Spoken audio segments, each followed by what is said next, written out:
ஒருமுறை கிருஷ்ணரும் அர்ஜுனனும் ஒரு கிராமத்தின் வழியாக சென்று கொண்டிருந்தனர். அப்போது ஒரு ஏழை அந்தணர் தெருவில் அமர்ந்து பிச்சை எடுத்துக் கொண்டிருந்தார். இதோ இந்த பொற்காசுகளை வைத்துக்கொண்டு உங்கள் குடும்பத்துடன் மகிழ்ச்சியாக வாழுங்கள். உங்களுக்கு தேவையான அனைத்து உதவிகளும் இறைவனின் அருளால் எப்போதும் உங்களுக்கு கிடைக்கும். ஐயோ, என் பொற்காசுகள்! அர்ஜுனன் எனக்கு கொடுத்த பொற்காசுகளை அந்த திருடன் பறிச்சு கொண்டு ஓடுகிறானே. யாராவது அந்த திருடனை பிடியுங்கள். இப்படி திருடன் பறித்து சென்று விட்டானே, நான் என்ன செய்வேன்? இனி என் வாழ்வாதாரம் என்னவாகும்? விதியின் விளையாட்டு இதுவோ? மீண்டும் ஒரு முறை என் வயிறை நிரப்ப நான் கையேந்தி செல்ல வேண்டியிருக்கிறது. என் வாழ்வு இவ்வளவுதான் என்று நினைக்கிறேன். அந்தணரே, நேற்று உங்களிடம் நான் கொடுத்த பொற்காசுகளை என்ன செய்தீர்கள்? அர்ஜுனரே, நீங்கள் கொடுத்த பொற்காசுகளை என்னிடமிருந்து ஒரு திருடன் பறிச்சு சென்று விட்டான். எல்லாம் என் நேரமோ என்னவோ? அந்தணரே, இந்த விலை உயர்ந்த மாணிக்கக்கல்லை வைத்துக் கொள்ளுங்கள். இதை விற்று உங்கள் வாழ்நாள் முழுவதும் மகிழ்ச்சியாக வாழுங்கள். உங்கள் கருணைக்கு மிக்க நன்றி. அர்ஜுனன் எனக்கு அளித்த இந்த மாணிக்கக்கல்லை என் எளிய இல்லத்திற்கு கொண்டு வந்து விட்டேன். நான் இந்த மாணிக்கக்கல்லை இந்த பானையில் வைத்துவிட்டு என் வாழ்க்கையில் மிகவும் சந்தோஷமாக வாழப்போகிறேன். அர்ஜுனன் ஐயா, உங்களுக்குத்தான் என் மனமார்ந்த நன்றியை தெரிவித்துக் கொள்கிறேன். இது எவ்வளவு பெரிய பாக்கியம்!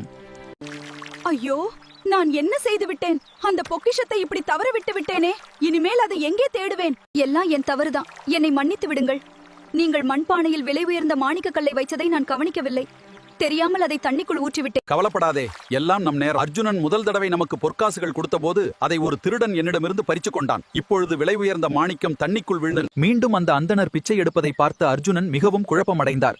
இவர் ஏன் மறுபடி பிச்சை எடுத்துக்கொண்டே இருக்கிறார்? என்னதான் காரணம் என்று எனக்கு ஒன்றுமே புரியவன். கிருஷ்ணர் சிரித்தபடி அந்தணரிடம் 2 பொற்காசுகளை மட்டும் கொடுத்தார். அர்ஜுனா, நான் கொடுத்த பொன்னும் பொருளும் உதவாத போது இந்த 2 செப்பு காசுகள் மட்டும் அவருக்கு எப்படி உதவும் என்று கேட்கிறாயா? பாவம், இந்த மீன்கள் துடிப்பதை என்னால் பார்க்க முடியவில்லை. தயவு செய்து இந்த வலையை விரித்து இவற்றை விட்டுவிடுங்கள். கிருஷ்ணர் அருளிய இந்த காசை வைத்துக் கொண்டு உங்களிடமிருந்து ஒரு மீனை எனக்கு கொடுக்க வேண்டும். இந்தாங்க ஐயா, இந்த மீனை வைத்துக் கொள்ளுங்கள். மிக்க நன்றி தம்பி. அந்தணர் அவரிடமிருந்து மீனை அன்புடன் வாங்கி தனது மண்பானையில் பத்திரப்படுத்துகிறார். என்ன இது? பானைக்குள் ஏதோ ஒன்று மின்னுகிறதே. நான் பார்த்தது நிஜம்தானா? இவ்வளவு பெரிய ஆச்சரியம் நடக்கும் என்று நான் அதை பார்க்கும்போதுதான் அந்தணருக்கு புரிந்தது. நான் தொலைத்த அந்த மாணிக்க கற்கள் இப்பொழுது எனக்கு 2 மடங்காக மீண்டும் கிடைத்து விட்டது. இந்த மாணிக்க கற்கள் எனக்கு கிடைத்து விட்டன. என் கண்களை என்னால் நம்ப முடியவில்லை. உங்கள் பொற்காசுகளை திருடியதற்கு என்னை மன்னித்து விடுங்கள். நான் செய்த தவறை உணர்கிறேன். இதோ இருக்கும் பொற்காசுகளை பெற்றுக் கொள்ளுங்கள். அன்று நான் உங்கள் பொற்காசுகளை திருடிச் சென்று விட்டேன். இன்று நான் அந்த தவறை உணர்ந்து விட்டேன். என்னை மன்னித்து விடுங்கள்.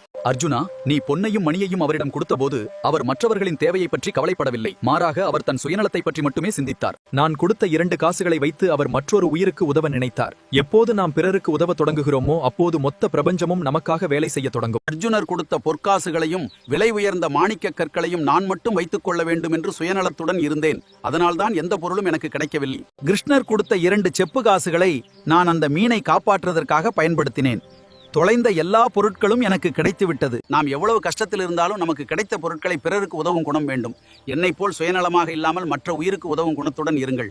கடவுள் எப்பொழுதும் நமக்கு துணையாக இருப்பார். இந்த கதை உங்களுக்கு பிடிச்சிருந்தால் லைக் பண்ணுங்க, ஷேர் பண்ணுங்க. கிருஷ்ணரை பிடிக்கும் என்றால் கமெண்ட் பாக்ஸில் கிருஷ்ணா என்று பதிவிடுங்க.